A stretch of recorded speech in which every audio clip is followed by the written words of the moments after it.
তাই এখানে কিছু দিলে কি হবে না, উপরওয়ালা একদিন দিয়ে রাখো, দেখবে পরে পেয়ে যাবে। ব্যাংকে টাকা জমা দাও, একদিন ঠিক ফেরত পেয়ে যাবে। আর ভুল জায়গায় খরচা করো, দেখবে সব যাবে। তাই বাবা মা চায় ছেলেরা যেন মানুষ হয়। তাই বাবা বলছে, খোকারে তুই এক কাজ কর, যে কটা দিন বেঁচে থাকবো আমি যেন মদন মোহনের সেবা করতে পারি। ওই বাঁকুড়া বিষ্ণুপুরে বসে বসে কথাবার্তা হয়ে গেল। দেখতে দেখতে গোপাল সিংহ বড় হলো, বিয়ে থা হয়ে গেল। বিয়ে থা করার পরে একটা সুন্দর বউ আনলো। সেই সুন্দর বউটা ভালো বলেই মদন মোহনের সেবা হলো।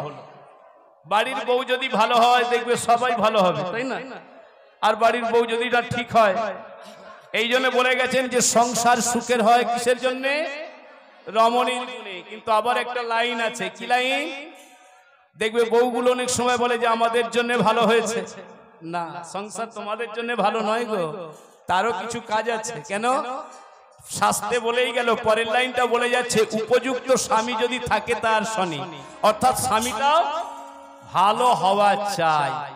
কারণ স্বামী ভালো নয়, তুমি খুব ভালো, তুমি সংসারকে সুখের করতে চাও, আর স্বামী সকালবেলা হলেই চলে যাচ্ছে মোড় মাথায়। মোড় মাথায় গিয়ে খুব খেয়ে দিয়ে মুড ঘুরিয়ে দিয়ে পড়ে আছে, টলি করে আনতে হচ্ছে দিনের পর দিন। ও সংসার সুখের হবে? ও সংসার সুখের হবে না।